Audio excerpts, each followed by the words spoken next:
Je pense que c'était plus un sujet d'aventure, de faire un truc vraiment différent, quoi, que de liberté. Parce que on sait aussi qu'une entreprise, il y a quand même beaucoup plus de chances qu'elle rate, qu'elle réussisse. On sait que c'est énormément de travail. Donc, je trouve que le côté de choisir son aventure, choisir les gens avec qui on allait la vivre, ça, c'est une forme de liberté qui était importante pour moi. Bonjour à toutes et à tous, je suis Alexandre Mars et vous êtes sur RCJ. Je suis ravi de vous retrouver pour un nouvel épisode de Pause, le podcast où on prend le temps. Le temps de s'arrêter, le temps d'écouter, le temps d'explorer, le temps de rire. Chaque épisode est l'occasion de marquer un temps d'arrêt pour aller à la rencontre de mes invités. Ces femmes et ces hommes sont artistes, chefs d'entreprise, écrivains, entrepreneurs, sportifs ou activistes et ils ont accepté, le temps d'une pause, de nous livrer les dessous et les secrets de leur parcours. Mon invitée d'aujourd'hui a décidé de révolutionner l'alimentation animale. Née à Pékin, elle grandit entre la Chine, le Canada et la France, où elle s'installe à l'âge de 11 ans. Si elle se sent différente de par son côté multiculturel, c'est aussi grâce à un très fort penchant pour les matières scientifiques qu'elle se distingue. Maths Sup, Maths P, école d'ingénieur des ponts et chaussées, un cursus brillant qui l'amène d'abord vers l'aéronautique chez Safran, avant d'intégrer le cabinet de conseil McKinsey. Là-bas, elle se familiarise avec les enjeux écologiques autour de l'alimentation et surtout, elle y rencontre l'un de ses 3 cofondateurs. Ensemble, ils font de l'impact environnemental leur cheval de bataille et décident de tout quitter pour lancer InnovaFeed en 2016, devenu champion mondial des protéines d'insectes. Le temps d'une pause, elle revient sur son parcours en évoquant son environnement familial, les coulisses de son aventure entrepreneuriale, sa vision du féminisme et ses ambitions. Bonjour, Aude Guot. Bonjour Alexandre. Comment tu vas ? Très bien, et toi ? Ouais, ben oui. Je disais en introduction, né en Chine, on va parler de ton aspect multiculturel, le fait que tu as déjà passé du temps dans différents pays. Tu es resté comme des années assez importantes, puisque jusqu'à 9 ans, tu étais en Chine. Tes parents sont ingénieurs, ils quittent la Chine. Alors, ils quittent la Chine dans une année importante, puisqu'ils la quittent en 1989. Je pense que tout le monde se souvient, a entendu parler des années 89. Un rappel, on est le 4 juin, l'armée populaire de libération ouvre le feu à ce moment-là sur des étudiants qui étaient sur la place Tiananmen. Je pense que beaucoup de gens s'en souviennent. Au cœur de Pékin, demandant plus de liberté et de démocratie. Toi, il y a des choses que tu te souviens de ce moment-là ? J'ai 3 ans. J'habitais pas très loin, mais non, moi, j'ai aucune image de ça. 3 ans, évidemment, tu peux pas... Je dormais, probablement. Mais non, pas d'image pour moi. Je pense que c'était pas la raison principale, je pense, pour laquelle ils sont... Enfin, mon père est parti en 89. C'était d'abord ton papa, hein. C'était d'abord mon père. Ma mère l'a rejoint 3 ans plus tard. Mais c'était... combinaison de plein de choses. C'est un moment quand même assez pivot pour l'histoire aussi de la Chine. Il y avait de l'ouverture, il y a eu l'ouverture ensuite économique. Je pense que mon père aspirait depuis longtemps. En fait, il lisait beaucoup de Voltaire, Rousseau. Enfin, il avait une image, une idée de la France, quoi. Il parlait français d'ailleurs. Et il a appris un peu en Chine avant de partir, mais il a fait ses études en fait. Il était professeur à l'université, jeune professeur, et il est parti dans le cadre d'un échange en France, à Nancy, et il est resté pour sa thèse. Donc il part là-bas. Donc ce que tu dis, c'est que il n'est pas parti en disant juste je ne veux plus voir ce pays-là, je m'en vais, ou il n'a pas été expulsé. C'est lui qui a décidé de continuer son parcours qui était universitaire, brillant, à Nancy. Et là, il est à Nancy pendant 2 ans. Pendant 3 ans. Ouais. Ta maman, à ce moment-là ? Donc ma mère le rejoint pour aussi plein de raisons. À l'époque, en fait, en Chine, c'est l'État qui décide où tu travailles. Donc, ma mère, elle vient de Pékin. Mon père vient du sud de la Chine. Ils sont retrouvés à l'université à Wuhan, qui est un peu au milieu. Mais après les études, en fait, chacun repartait, était réaffecté à un travail dans sa ville natale, quoi. Donc ils étaient séparés. À l'époque, en Chine, on travaillait 6 jours sur 7. Du coup, il y avait très peu l'occasion de se voir, quoi. Il y avait très peu de regroupement familial, et s'il revenait à ce moment-là, probablement. Après, la Chine a énormément évolué sur les. Ils se sont posés beaucoup de questions plusieurs fois. Est-ce qu'on rentre ou pas ?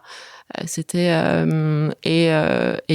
enfin, moi, mes études étaient un des sujets justement qui était important pour eux, mais ils ont toujours fait le choix de rester, et ce qui était à l'époque ni une chose facile, ni un choix qui était si évident. puisque par ailleurs, donc il y a eu ces événements-là, je pense que ça a renforcé certaines aspirations, mais il y a eu aussi beaucoup d'opportunités après. Et donc il y avait toujours un petit peu cet arbitrage de ce qu'on rentrait pas finalement, quoi. Parce que là, donc, tu te retrouves à 6 ans, éduqué par tes grands-parents. Mes grands-parents. Comment tu le vis? C'est un mélange de plein de choses. Je pense que ça a été un moment de séparation qui était forte pour moi. Et puis, en plus, à l'époque, je pense qu'on n'avait pas vraiment d'idée de comment éduquer les enfants, tout ça. Donc, ma mère, elle est partie, elle m'a pas dit. Donc, elle t'a pas dit? Elle m'a pas dit parce que je pense que c'était trop dur pour elle. Elle pensait que c'était trop dur pour moi. Et donc, du coup, d'un jour à l'autre, tu bascules dans une réalité à laquelle t'es pas forcément préparée. Mais donc, j'ai déjà été j'étais déjà proche de mes grands-parents. J'ai continué à être extrêmement proche, maternelle, à Pékin. Puis c'était aussi un moment important, je pense, entre 6 et 9 ans. C'était un moment de développement. J'ai vécu une enfance très heureuse. Ça a été un moment aussi de liberté pour moi, quoi, parce que le rapport que tu as avec tes grands-parents sont jamais les mêmes que ce soit avec tes parents, même si tu es sous la tutelle, donc ils ont une responsabilité qui est un peu différente que de grands-parents normaux, mais néanmoins ça a été un moment de liberté énorme pour moi. Donc là, tu passes 3 ans sans eux, et là, bonne nouvelle, un moment ou un autre, il y a un regroupement familial. Il n'a pas lieu à Nancy, il a lieu au Canada. Il a lieu au Canada, qui était un pays d'accueil plus ouvert que la France. C'était compliqué de faire venir là, ou c'est juste qu'ils avaient de l'opportunité universitaire de ton papa a fait que, de toute façon, il était parce que là, vous étiez au Québec, et vous étiez en particulier à la ville de Québec. Il a fait son postdoc au Québec. Un peu des deux. Je pense qu'ils avaient essayé de me faire venir en France plus tôt, mais comme ils étaient tous les deux étudiants, on n'avait pas de situation stable.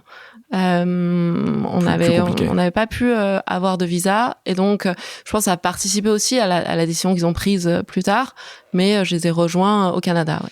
Donc là on est au Québec, tu as 9 ans, tu ne parles évidemment pas français, ton anglais non plus, donc tu parles, voilà, et tu arrives là-bas et tu n'arrives pas dans une école francophone, mais tu arrives dans une école anglophone. Ouais, exactement. Je pense que mes parents, ils savaient pas trop où ils allaient atterrir ensuite. C'était un peu l'aventure pour eux, quoi. Et ils se sont dit, on a l'opportunité pour elle d'apprendre l'anglais. Ça servira probablement. Ils n'aimaient pas l'accent québécois. Ça m'a appris le français en France. Et en fait, à ce moment-là, c'était assez particulier parce que au Québec, à partir du moment où on est résident permanent, on n'a pas le droit on doit aller dans une école francophone. Ça fait partie de la préservation de la francophonie. Et donc moi, je me retrouve, n'ayant pas de statut permanent, je me retrouve dans une école anglophone avec beaucoup d'internationaux, donc. Et j'ai ce moment d'éveil à l'Occident, qui était un monde absolument en rupture par rapport au Pékin des années 90, mais dans une ambiance extrêmement accueillante, quoi. La devise de l'école, c'était I like you, you're different. Et on voit ce bonhomme, il y a un bonhomme vert, un bonhomme gris qui se tient la main. Enfin, c'était ça l'ambiance, moi, dans laquelle j'ai débarqué. Très inclusif dès le départ. Très inclusif. La différence, c'est quelque chose de positif. Exactement. Et donc, j'ai une rencontre avec l'Occident qui est, j'en garde des souvenirs incroyables du Canada, quoi. Malheureusement, parce que tu adorais le Canada, tu n'y restes que 2 ans. Et là, tu pars. Là aussi, tu suis la famille. Donc, c'est ton papa, c'est ta maman qui ont une autre proposition de venir en France. Mon père, à ce moment-là, finit son postdoc et on revient en France parce qu'il a l'opportunité parce que je pense que mes parents, ils avaient un vrai attachement par rapport à la France, à la culture française, au climat, au tout, quoi. Ils avaient envie de revenir. Et donc, mon père revient, travaille chez EDF et je les suis. D'accord. Et là, rebelote, tu parles pas français. Tu avais commencé un peu à améliorer ton français comme au Québec ? Un petit peu, mais à peine. Et là, tu arrives, donc là, tu débarques. Est-ce que c'était plus compliqué débarquer à ce moment-là en France que ce que tu as vécu? Est-ce que tu étais un peu moins innocente que quand tu arrives au Québec? Ou est-ce que ça se passe aussi assez facilement et que tu es bien accueillie? Je pense que c'était plus compliqué parce que là, j'arrive, j'entre au collège. Collège, c'est un moment... je trouve terrible de l'existence, quoi. Je débarque dans la jungle des enfants, des collégiens, quoi.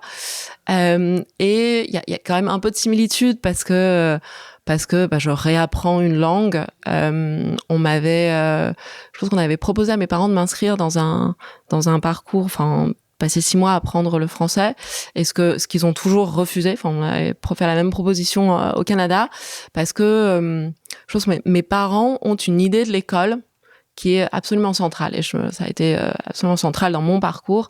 Faut se remettre dans le contexte. Enfin, l'éducation a toujours été très importante en Chine. Et qui plus est, il faisait partie de la 3e, peut-être 4e génération d'étudiants après la fin de la révolution culturelle. Donc en Chine, entre 66 et 76, il n'y avait plus d'école. La révolution culturelle a fermé toutes les universités. Il y avait l'école, mais passer plus de temps à aller à la campagne, à apprendre l'agriculture, etc., que étudier, quoi. Et donc mes parents font partie de cette génération qui a vu l'école rouvrir, l'université rouvrir, le monde est possible d'un coup exploser grâce à l'institution qui était l'éducation, quoi. Et donc, il y avait une idée très sacrée de ce que c'était l'école, qui est un endroit de possible, un endroit d'avenir. Et donc, c'était hyper important pour eux, encore en plus de cette culture l'éducation importante, on a dit, il faut que notre fille s'inscrive en France, devienne française grâce à l'école, et il faut qu'elle le fasse de la manière la plus normale possible. Et donc, le fait de se dire, on va prendre 6 mois d'apprentissage langue, c'est quelque chose qui était à part, elle prend du retard. S'il y a un truc qu'on sait faire, étant donné leur histoire, c'était l'école, quoi. Donc, on va s'en sortir. Tu plonges, ouais. On te pousse dans la piscine et tu dois nager. Exactement. Une question par rapport à tes propres enfants. Vous avez 2 enfants. Toi qui as justement pendant toutes ces années-là beaucoup voyagé, appris d'autres cultures, est-ce que toi c'est quelque chose que tu aimerais faire avec tes enfants? J'ai l'impression que l'international fait partie de moi. Tu vois, je me suis toujours sentie citoyenne du monde. J'ai adoré. Enfin, je pense que je me sens très chanceuse d'avoir vécu ce que j'ai vécu. Et en même temps, je me rends compte que depuis que je suis en France, je ne l'ai quasiment plus quitté. Et je pense qu'on se pose ces questions de pourquoi. Enfin, moi, j'ai l'impression que l'international fait partie de mon ADN. Et je pense que aujourd'hui, autant je vois comme une source de richesse et que j'aimerais que mes enfants puissent avoir ces expériences-là, mais peut-être, je trouve qu'il y a aussi une question d'ancrage, tu vois. Et je pense pour mes enfants, alors je te réponds à chaud, mais je pense que ça a été aussi difficile pour moi que de changer très souvent dans mon enfance, à un moment où on construit son identité, que de à peine arriver, repartir, et à un moment donné, plus savoir exactement d'où on vient. C'est quoi la qualité majeure que ça t'a apporté, justement? Un peu de perspective, quoi, de relativiser les choses. Surtout, je pense, les mondes, moi, dans lesquels j'ai été, c'est des mondes qui étaient déjà très différents les uns des autres et aujourd'hui très clivants, quoi, entre la culture asiatique ou la Chine, le Canada, l'Amérique du Nord et l'Europe. C'est logique de bloc aujourd'hui. Tu es très bonne à l'école, tu rentres en maths sup, en prépa, tu fais une extrêmement bonne école d'ingénieur, les ponts et chaussées. Tu coches les cases. Tes parents, ils veulent vraiment que tu coches aussi ces cases? Je pense que c'était important pour mes parents. Il fallait que tu... Ingénieur, c'est important, parce que tes 2 parents sont ingénieurs. Mes 2 parents sont ingénieurs. Donc, tu n'aurais pas pu faire autre chose. C'était, ils avaient cette culture, je pense, qui est très similaire entre la Chine et la France, de ces voies de dire, il faut que tu fasses des maths, quoi. Enfin, et puis, c'est ce qu'ils connaissent. Moi, je pense que je comprenais encore plus. Je n'étais pas seulement sous l'injonction des parents tu fais ce qui fait plaisir à tes parents, mais je pense que je ressentais aussi un peu la nécessité qu'ils voyaient pour moi, de se dire il faut que tu te sécurises, il faut que tu fasses le bon parcours à l'école, quoi. Mais je pense que j'ai toujours voulu m'émanciper de ça. Tu vois, je réfléchissais hier à mon parcours et quand j'étais en seconde, j'avais eu un prof de français incroyable que j'ai lu tous les livres. Je me suis beaucoup intéressée à la littérature.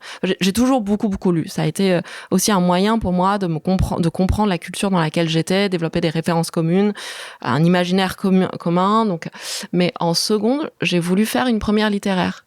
Parce que c'était... j'avais énormément lu. Tes parents, ils n'ont pas dû être contents. J'avais des bonnes notes. Donc ça a été... Et je ressens cette envie, tu vois, de Donc, s'émanciper. tu vas voir tes parents Donc, disent non. et donc, je leur dis, regarde, je pense que je peux bien faire. J'étais parmi les premières de ma classe. Et mes parents me disent non, pas le faire parce que, et ils me disent surtout, tu sais, si tu fais, continue dans les sciences, tu pourras revenir plus tard. Tu auras le choix plus tard.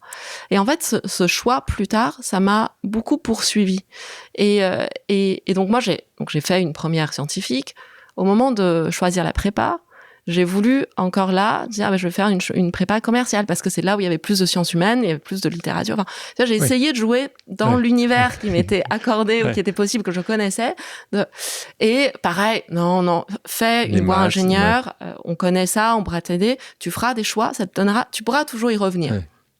Je fais mes études en 2008, donc après la première année d'école, qui n'était pas un environnement que j'avais. C'était une ambiance qui est très un peu oppressant quand même, beaucoup de conformisme, tout le monde fait la fête de la même manière, je pars, je deviens bénévole pour les JO de Pékin. C'était en 2008, c'était un moment d'euphorie, grand moment pour la Chine, c'était un moment de pic de l'ouverture, du développement et puis à ce moment-là, moi je parlais les 3 langues olympiques cette année. Donc c'était un moment très libre pour moi où je rencontre d'autres étudiants de mon âge internationaux là encore, et je rencontre un Français qui venait de sortir d'école de commerce et qui me dit l'école, moi j'ai trouvé ça, partageait un peu ce sentiment de un peu oppressant, et qui était parti, qui avait fait des voyages de photographie, et donc il me dit à un moment, mais tu sais, la vie est beaucoup plus intéressante que ce qu'il y a à l'école. Au lieu de faire ta rentrée là en deuxième année, en seconde année, viens avec moi. Moi je vais faire, alors je sais plus ce que c'était, un salon de photo ou un salon d'art. Viens, fais ça plutôt que faire ton séminaire d'intégration de la rentrée. On avait un voyage de deuxième année, quoi. Prends un mois, viens à Shanghai, on fait ce truc, tu vois autre chose, quoi. Et là, j'appelle mes parents, je me dis, mais il a trop raison. J'ai pas du tout envie de rentrer, de faire mon séminaire d'études. Je pense que j'aurais beaucoup plus à découvrir et ce truc-là, de rentrer. Et donc grosse dispute, mes parents se disent mais tu te rends compte, t'es si proche de conclure tes études, quoi. Bien sûr, tout le travail. Et, fais jusqu'au bout, après tu choisiras. Alors, t'as suivi ou pas? Non, je suis rentrée et je suis rentrée et donc mais ça me reste, tu vois. Mais tu penses que là 2-3 fois, est-ce que tu penses, parce que toi maintenant qui es maman et toutes les mamans et les papas qui nous écoutent, on se retrouve quand même souvent dans des positions où on a envie de dire oui, parce qu'on sait que le plaisir va être instantané pour nos enfants, mais on sait que c'est moins bon potentiellement, et encore qui sait, pour le futur. Est-ce que tu penses qu'ils ont bien fait? Tu leur en veux un peu encore aujourd'hui? Non, parce que c'était aussi mon choix, tu vois. Je pense que si j'avais voulu à ce moment-là, j'étais grande, quoi. Ouais. Et je pense que je trouve ça extrêmement compliqué de répondre à une question si c'est le bon ou le mauvais choix. Je pense pas qu'il y ait le bon ou le mauvais choix, en fait. Au même moment, étant la personne que j'ai été, tu vois, la nécessité que moi je ressentais, la nécessité que eux devaient ressentir pour moi, c'était à refaire. Je pense que j'aurais refait le même choix. Ce qui veut pas dire que c'est bon choix, tu vois. Mais en revanche, je pense que ces choix que je n'ai pas faits restent. Tu vois, il y a un poème de comment il s'appelle, Robert Frost, qui est un poète américain, un poème qui a beaucoup marqué, qui s'appelle « La route que je n'ai pas apprise ». Et c'est un poème qui dit, voilà, il est dans un bois, il y a 2 chemins qui divergent, il hésite entre l'autre, l'un semble plus joli que l'autre, mais en fait, pas tellement, et il essaye d'avancer dans un des chemins jusqu'à ce qu'il y ait un virage et qu'il ne voit plus. Il revient, il prend un peu l'autre, et il n'arrive pas à faire la différence, en fait, entre les deux. Et finalement, il en choisit un. Il se dit, je reviendrai. Mais en fait, il sait aussi que la vie, dans la vie, les chemins mènent à d'autres chemins et qu'il ne reviendra jamais. Et à la fin, il conclut en disant, en fait, j'ai pris ce jour-là, j'ai choisi le chemin qui me paraissait moins emprunté, et ça fait toute la différence. Je suis d'accord avec toi, mais là, c'est lui qui a pris le chemin. Là, c'est un chemin que tu veux prendre, et quelqu'un d'autre, là, c'est les parents, t'obligent d'aller dans un autre endroit, parce considérant qu'ils ont une meilleure connaissance et encore une fois, parfois c'est quand t'as 15 ans, t'as certainement nerfs, mais la question que j'ai pour toi, c'est est-ce que tu dois te verrais faire la même chose revenons encore une fois pour les auditrices et auditeurs qui nous écoutent, qui ont vécu ça ou qui ont des enfants. À 15 ans, mets-toi là, ta fille, tu te poses la même question, ton fils. Qu'est-ce que tu fais? Tu dis, maman, j'ai pas envie de faire ingénieur. Tu laisses faire de la littérature?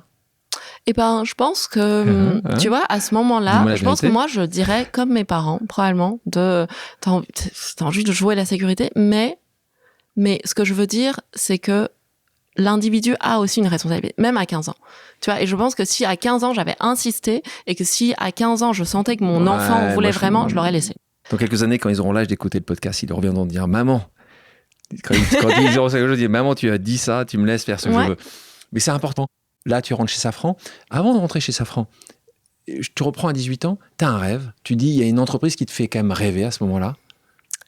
Non, je pense que tu sais pas. Enfin, moi, je ne savais pas à 18 ans. Tu vois, mon monde, il était quand même très étroit. Il s'est très tourné autour de l'école.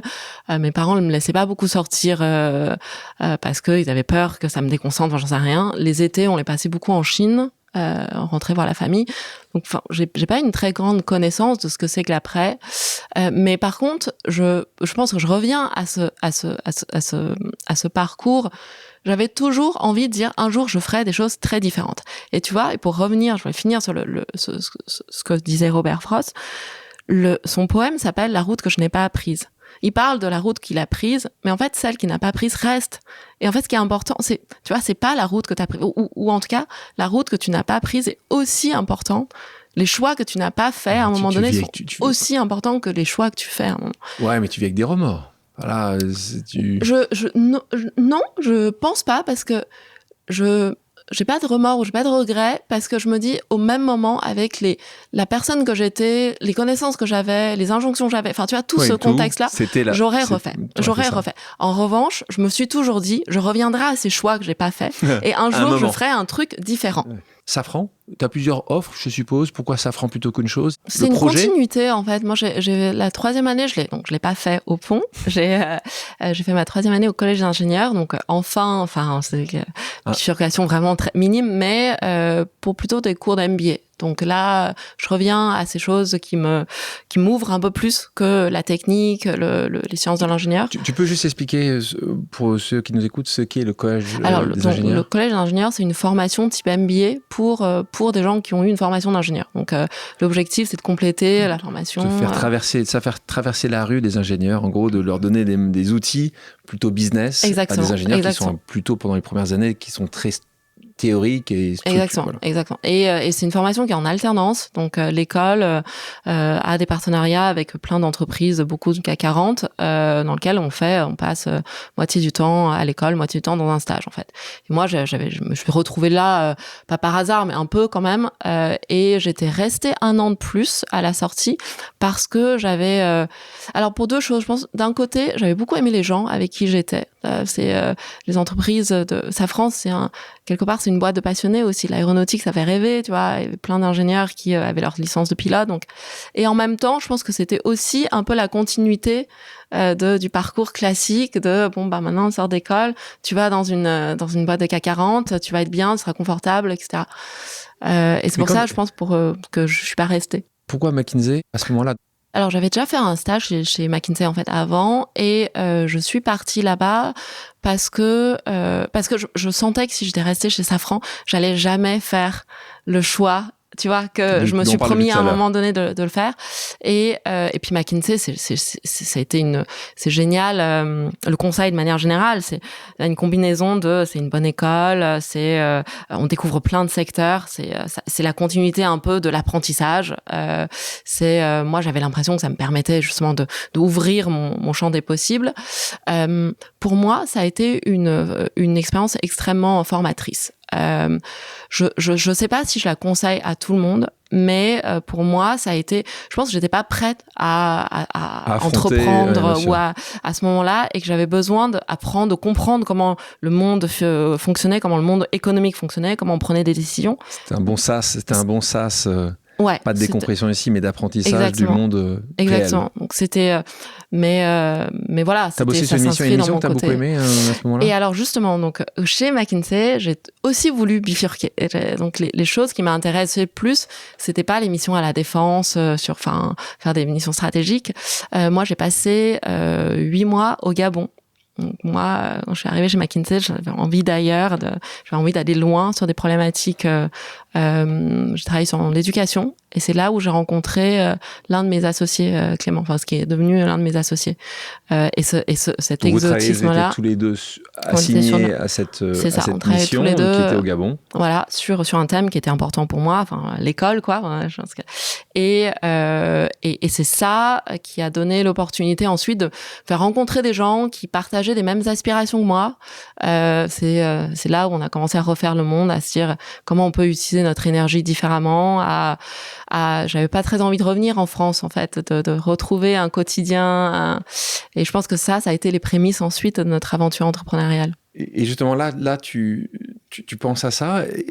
Là aussi, quand tu quittes une des entreprises les plus prestigieuses au monde, donc là, de cette manière, tu es quasiment arrivé à ton annapurna à toi. C'est-à-dire, ça y est, t'as fait... Il y a un moment ou un autre où, justement, moi, ça m'intéressait même avec tes parents.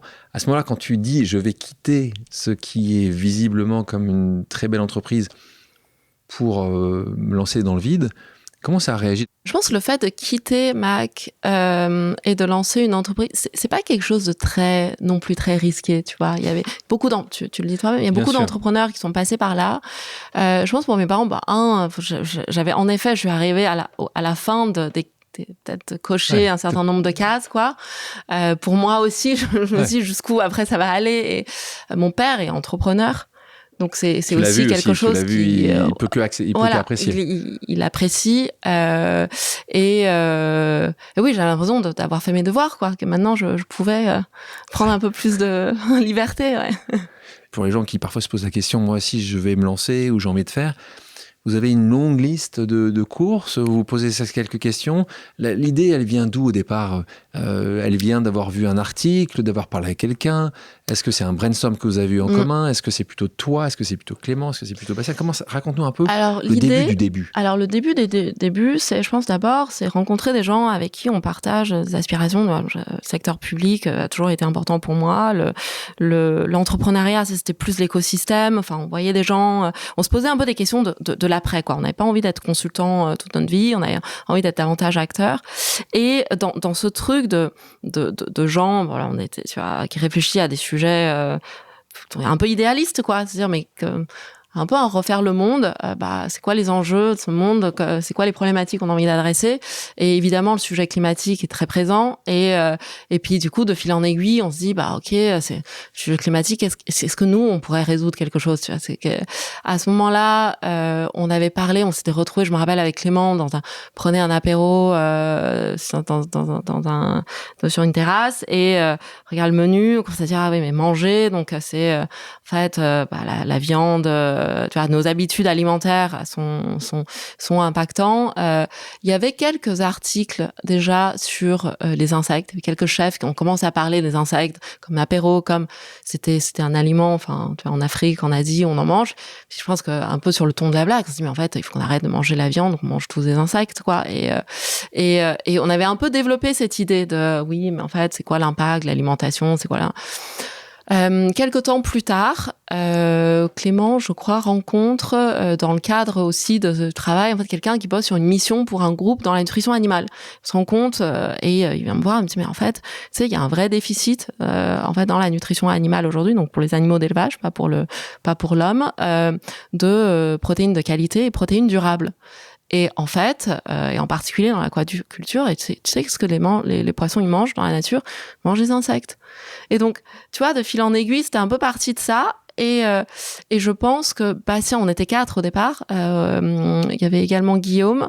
C'était des échanges où il y avait un rationnel. Là, entre le moment où tu as été sur cette terrasse, le moment où vous avez lancé, c'est combien de mois sont passés ? Pas très longtemps, je pense 4-5 mois.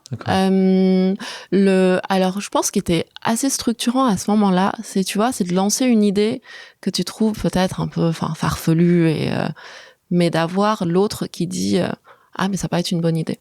regarder un sujet de manière rationnelle, regarder s'il y a un marché, s'il y a l'intérêt, s'il y a une faisabilité technique, etc.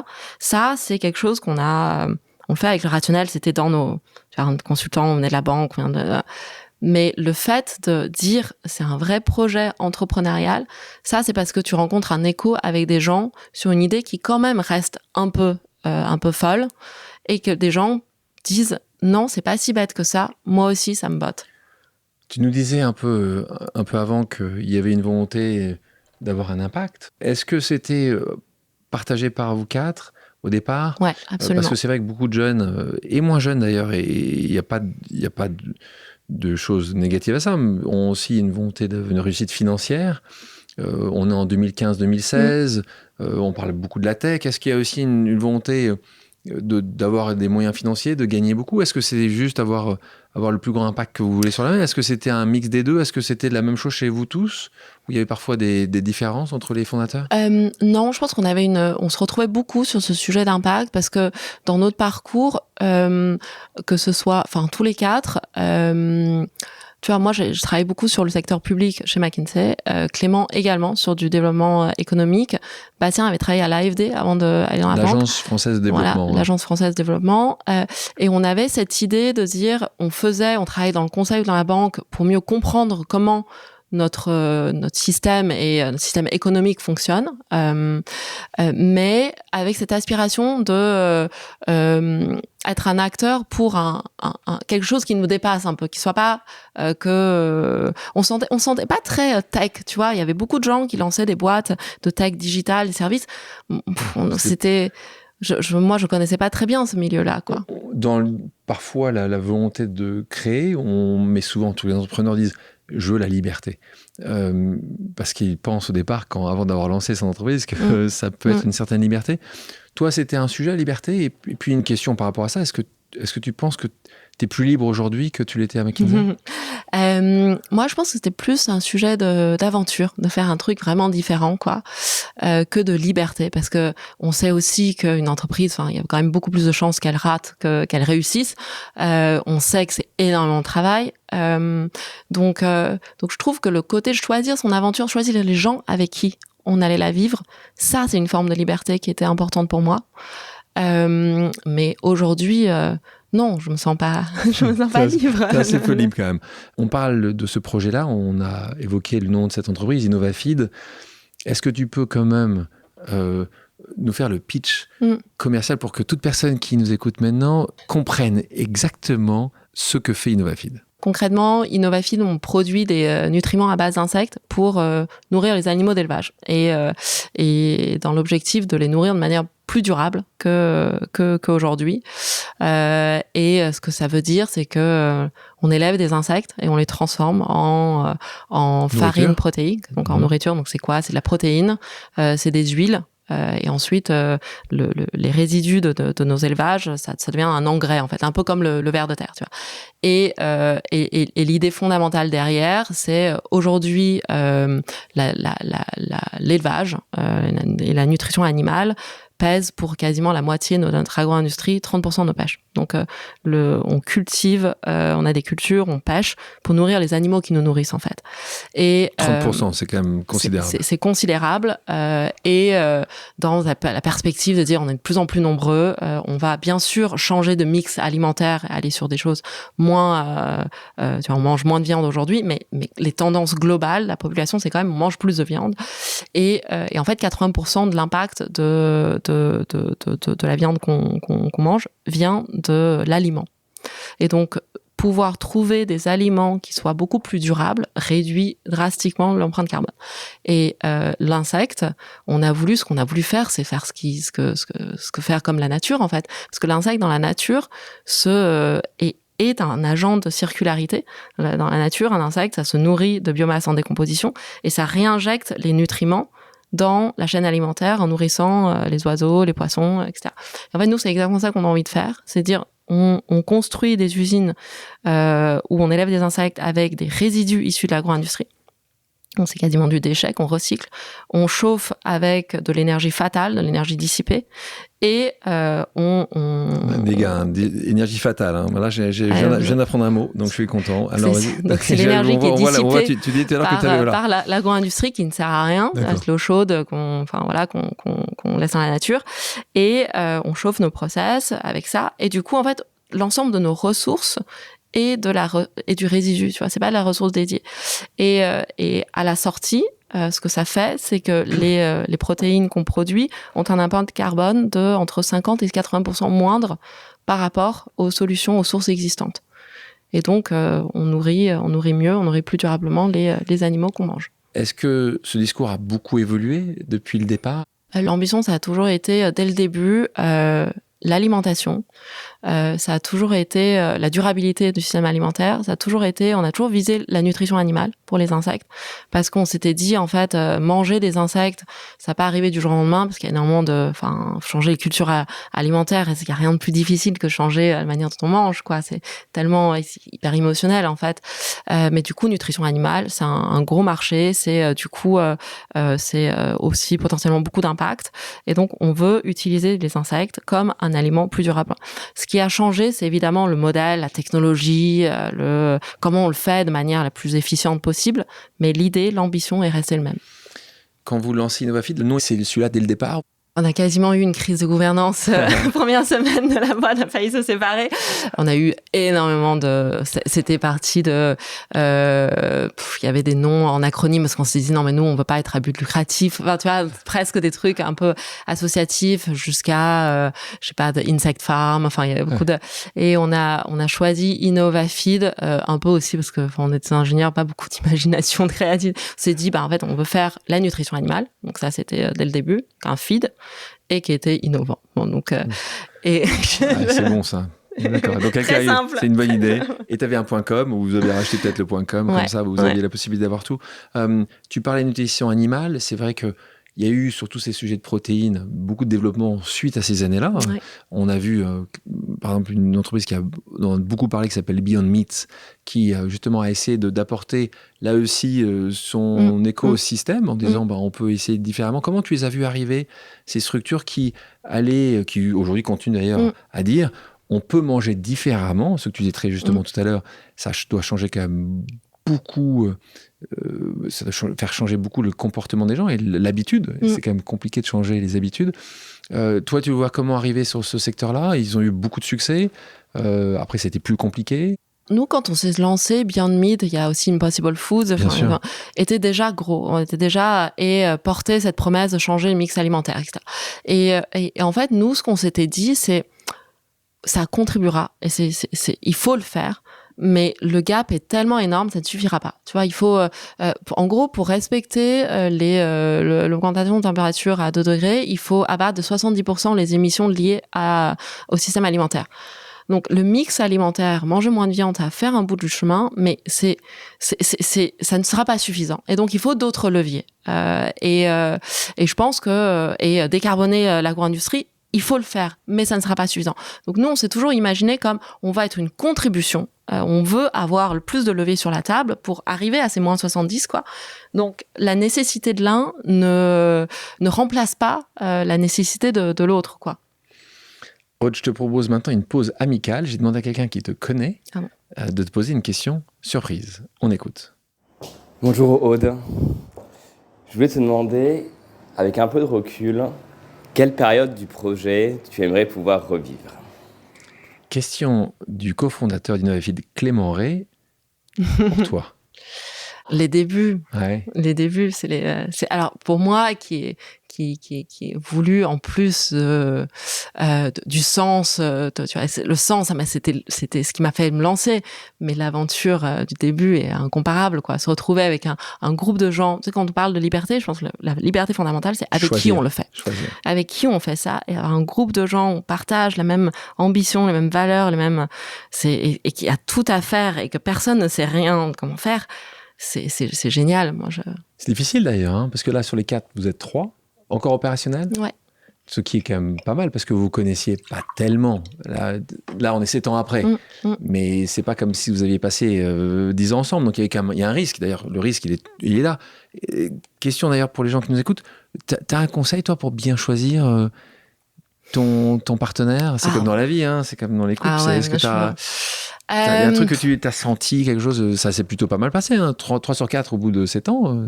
Alors moi, je pense que ce qui était important pour moi, c'est est-ce que c'est les gens avec qui tu t'entends dans les bons moments, mais aussi surtout, si ça marche pas, est-ce que tu regrettes quand même de les faire avec eux ou pas, quoi. C'est un peu traverser les épreuves, je trouve. Et je pense que... Je pense que c'est ça qui m'a... Je connaissais pas beaucoup Bastien et Guillaume. Et d'ailleurs, j'avais pris 4 mois sabbatiques. Donc, je n'ai pas démissionné tout de suite. J'avais pris 4 mois sabbatiques pour me lancer avec tout le monde. Parce que je connaissais très bien Clément à ce moment-là, mais pas les 2 autres. Et je voulais m'assurer que c'était les gens avec le bon mix, quoi. Et donc, ouais, je pense qu'un truc, c'est... Une boîte, c'est quand même très risqué. Est-ce que dans les moments compliqués, on arrivera à... Mais là, tu le savais pas. Tu le sais pas. Les épreuves, t'en as quand même des... Oui, bien sûr, mais bon, elles arrivent au fil de l'eau, mais elles peuvent arriver très vite. D'ailleurs, en parlant d'épreuves, le financement, ça c'est une grosse épreuve, quel que soit l'entrepreneur, quel que soit le type de l'entreprise, il y a un moment ou un autre où il y a certainement le financement. Donc, aller trouver de l'argent, donc levée de fonds. Vous en avez réalisé 4. En 2018... 15 millions d'euros, là on parle de grandes sommes, hein, je vous préviens tout le monde déjà, on parle de beaucoup d'argent. Vous avez besoin de beaucoup d'argent. Tu parlais tout à l'heure de fermes, d'usines, on parle d'industries lourdes ici. Second de 40 millions, en 2020 140 millions et plus récemment 250 millions, donc on arrive quasiment à un demi-milliard de levée. Toi qui n'avais pas l'habitude du tout de ça, d'aller convaincre, voir... reporter à des investisseurs. Comment ça s'est passé? On a eu la chance au début, tu vois, venant de la banque et du conseil, au début, c'est assez simple parce qu'au fond, tu réfléchis un peu comme des investisseurs. Tu vois, t'as été de l'autre côté de la table. Moi, j'avais fait pas mal de due diligence, ce genre de choses. Donc, débuts, en fait... T'as les réponses. Tu connais les questions. Tu connais un peu les questions qu'on te posait. Tu te poses les mêmes questions. Donc, et d'ailleurs, tu t'es posé ces questions-là avant de se dire est-ce que c'est le projet sur lequel je vais me lancer ou pas. Bien sûr. Et donc l'interrogation de l'autre, ce début de convaincre, vu que tu t'es convaincu toi, t'as un peu les mêmes réponses pour l'autre. Et je pense que ça nous a beaucoup servi sur un sujet qui était relativement quand même inédit. On n'a pas beaucoup de benchmark. On est un animal quand même un peu bizarre de la tech. Alors aujourd'hui, la tech industrielle est beaucoup plus ancrée comme notion, mais à l'époque, on comprenait pas très bien, quoi. Dès qu'il y avait des usines, ça devient de plus en plus dur, évidemment, parce que les montants, les enjeux sont. On a eu la chance, et je pense que ça a été un choix aussi très tôt, de se dire il faut qu'on se fasse accompagner par des gens qui peuvent nous suivre sur le long terme. Donc on a fait rentrer dès 2018 Temasek et Créadev. Temasek est un fonds souverain de Singapour, et absolument. Puis Créadev, on est plus proche, puisque là c'est un stock d'investissement de la famille Mullier, donc grande famille. Je crois que le premier employeur, si tu reprends toutes les sociétés de la galaxie Mullier. 2 fonds qui connaissent très bien l'AgTech, qui sont des références. Créadev, c'est l'un des plus gros fonds européens sur le sujet. Temasek également. Et donc, en fait, le choix très tôt. Et d'ailleurs, c'était plutôt eux qui nous avaient poussé à lever. On n'était pas on n'était pas complètement dans ce process-là, mais on s'est dit avoir 2 fonds de cette qualité-là, avec cette vision-là long terme, qui comprennent les enjeux, ça allait nous servir pour la suite. Et en effet, on a relevé avec eux pendant le Covid. On voulait faire une levée et puis c'était compliqué comme contexte économique à ce moment-là. Les gens ne pouvaient pas voyager. Mais le fait d'avoir nos historiques qui sont solides, qui comprennent, qui ont cette vision-là, qui suivent, ça nous a énormément aidés.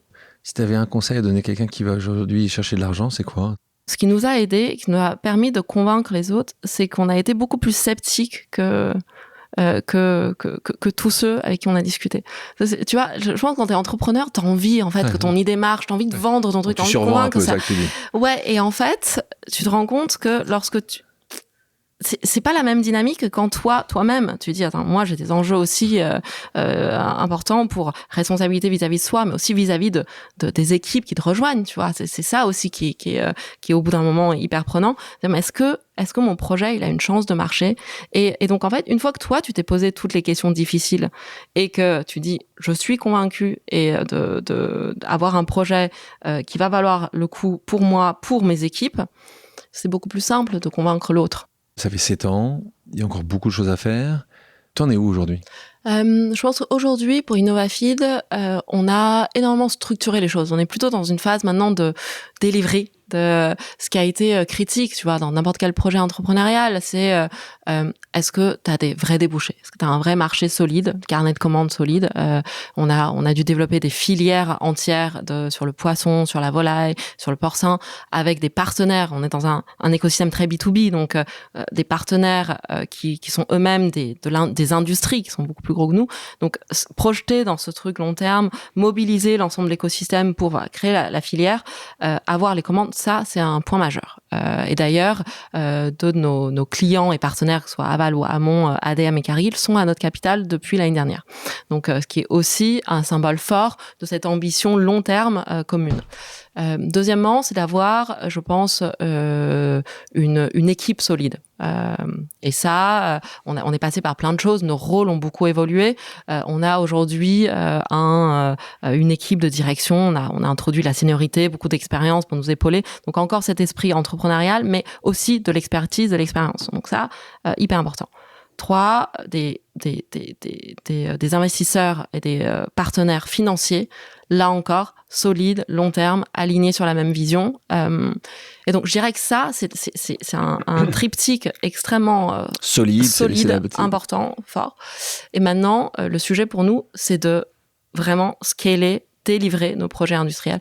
On a levé beaucoup d'argent, certes, mais comme tu l'as dit, en fait, construire l'innovation majeure dans ce qu'on est en train de faire, c'est l'outil de production, en fait, de la protéine d'insecte qui peut être très durablement produit, mais il faut avoir et ce qui change beaucoup de la tech, parce que les data centers, l'infrastructure existe pour la tech. L'infrastructure n'existe pas. On l'a créée. Et donc, du coup, investir là-dedans, montrer que la technologie pour laquelle tu as démontré la faisabilité et la performance à une échelle on va dire industrielle, mais encore semi-industrielle, voire industrielle, marche aussi à l'échelle qu'on vise. Ça, c'est Et Aude, aujourd'hui, quels sont les chiffres que tu partages? Vous partagez quoi comme chiffres? Là, les levées de fonds, ça faisait rêver, ça, c'est un peu différent ces derniers temps, même si c'est quand même, ça prouve quelque chose. Ouais. Qu'est-ce que tu partages? Est-ce que tu partages des chiffres de revenus aujourd'hui ou futur? Alors, ce qui fait du sens aujourd'hui de partager, c'est typiquement carnet de commandes. Ouais. On a des off-take, donc des contrats long terme sur les 10 prochaines années qui sont de l'ordre du milliard d'euros, donc qui dépassent le milliard d'euros. Donc ça veut dire qu'il y a un vrai appétence et il y a un vrai besoin. On partage les niveaux d'investissement qu'on fait, les capacités de production qui vont arriver. Parler de revenus aujourd'hui alors qu'on est en train de construire les usines, ça n'a pas trop de sens. Carnet de commande à 10 ans. Mais carnet de commande à 10 ans, une usine, l'usine qu'on a construite dans le nord de la France, ça va représenter 10 à 15 000 tonnes de protéines. 10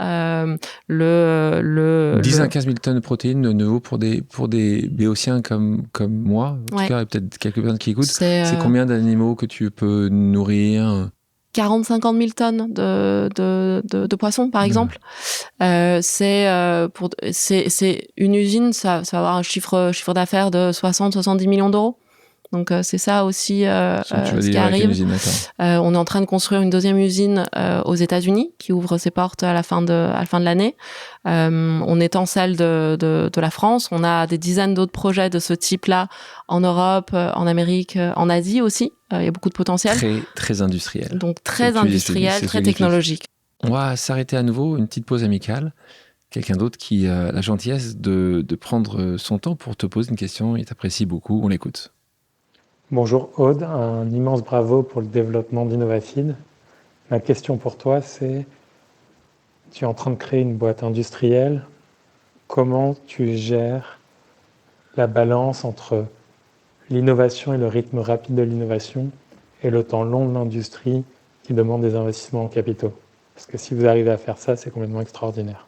Question de Jean-Charles Samuelan, patron fondateur de Alan.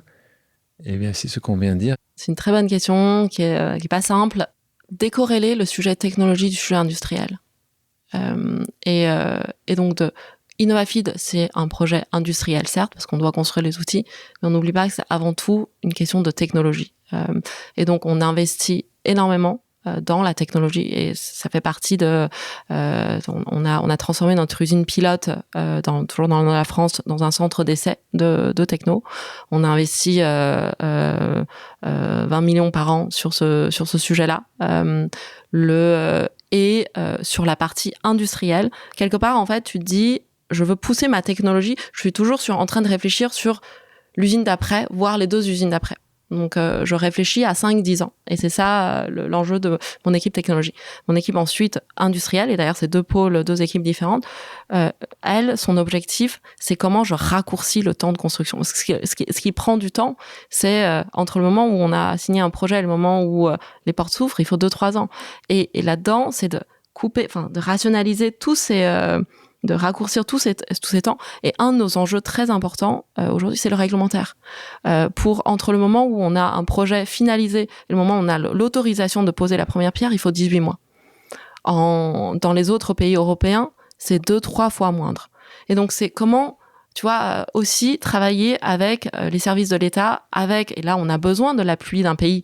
Donc, c'est pour ça que la politique industrielle, elle doit impliquer le politique. C'est comment on fait pour raccourcir ce temps-là, quoi. Et donc, plus vite j'arrive à construire mes usines, plus j'arrive à me raccrocher avec, tu vois, mon innovation, ma vitesse et ma performance. Innovafeed, évidemment, a été mis en avant souvent. De ces startups françaises qui démontrent que l'industrie lourde, parce qu'on parle d'industrie lourde et technologique, a un avenir en France, ce qui est une très bonne chose. Mais aussi toi, personnellement, tu es reconnu, en tout cas, tu as gagné un certain nombre de prix. Moi, je trouve que elle est plutôt un peu lourde à porter parce que on n'est jamais la personne qu'on récompense, quoi. C'est pas ça l'idée. C'est pas moi l'enjeu. C'est plus se dire, voilà, sur les sujets de diversité, typiquement, de dire, tu vois, tu incarnes une forme de possibilité. Mais moi, je le prends pas pour moi, en fait, ces prix-là. C'est pourquoi? Je le prends pour une nécessité de donner la visibilité à... Tu vois, alors pour nous, dans un premier temps, de dire la diversité, c'est un sujet important chez nous, de montrer qu'on a 40% de femmes aujourd'hui, y compris dans les équipes de management d'Innovafeed, tu vois.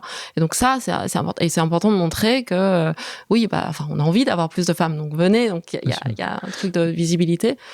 Je trouve que après le reste. Enfin oui, là encore, tu vois, on célèbre, c'est pas moi toute seule qui ai fait Innovafeed, il y a un vrai collectif. Moi, j'ai des amis qui représentent une diversité à succès et qui me disent, mais moi, justement, je porte ça. Puis d'autres qui me disent, ça me fait chier de porter ça parce que c'est réduire, en fait, d'une certaine manière, un succès à un genre ou à une ethnie ou à une religion. Donc, comment toi, tu le vis, ça? Alors, je pense que déjà, personnellement, moi, je trouve que la meilleure récompense, moi, je me sens extrêmement privilégiée de vivre l'aventure dans laquelle je vis.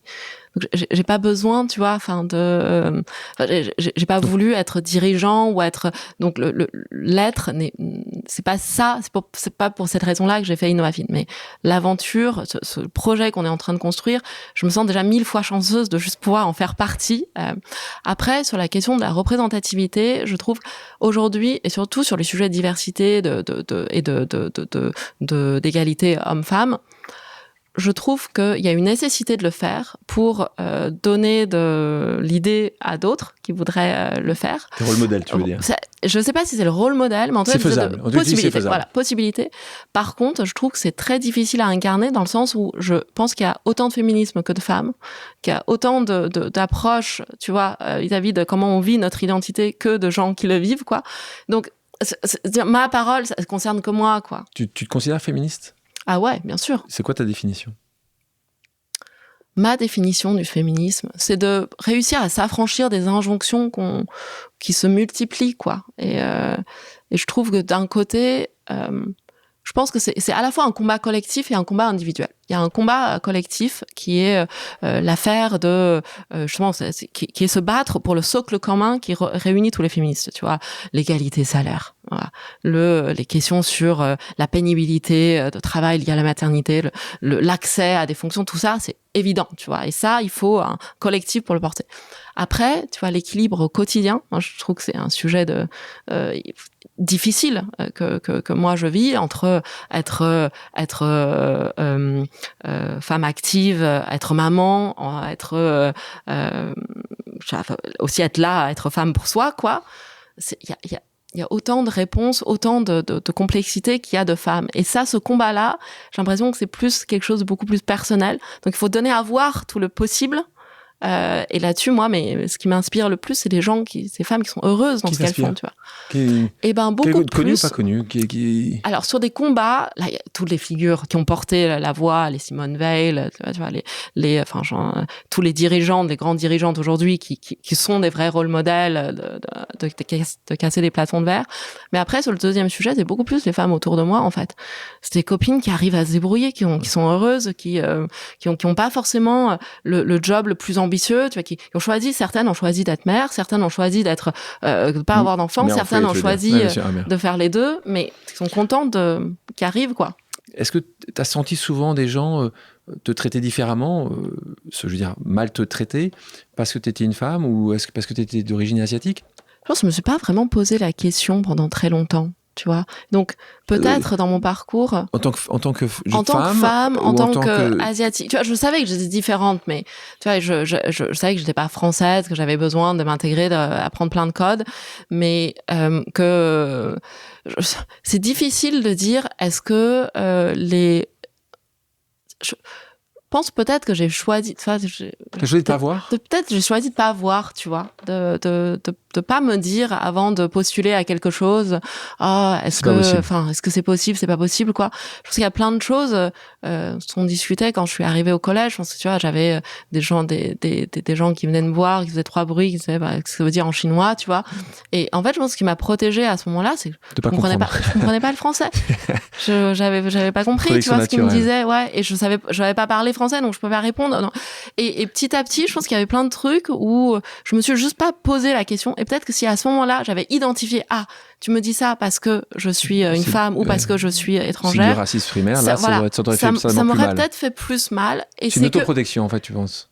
Ouais, je pense que c'est aujourd'hui, tu vois, alors que maintenant, évidemment, on se familiarise avec ces sujets, et puis surtout, lorsque il s'agit aussi de décider pour les autres, tu vois, en tant que dirigeant, lorsqu'on est plus familier, je me rends compte, peut-être par le passé, il y avait eu ça, mais sur le coup, je me posais pas beaucoup de questions. Aude, je te propose une dernière pause amicale. Voilà. On écoute. Coucou, salut Aude, c'est Kat Borlongan. Je crois que la dernière fois qu'on s'était vus dans la vraie vie, on était toutes les deux enceintes, ce qui inspire ma question. Quelle valeur est-ce que tu tiens absolument à transmettre à tes enfants? Message de Kat. Bonne question, donc, ça. Entrepreneur, aujourd'hui en France, et représenté d'ailleurs près de la technologie et de la France tech pendant des années. C'est une très bonne question. Je pense la curiosité, vraiment l'envie de savoir. Je pense que ça drive tout le reste. Et peut-être l'effort. Tout demande beaucoup de travail. Et ça, on le dit très souvent à ce micro-là. Je propose maintenant une pause musicale. Aude, quelle est ta chanson culte? Alléluia de Leonard Cohen. On l'écoute.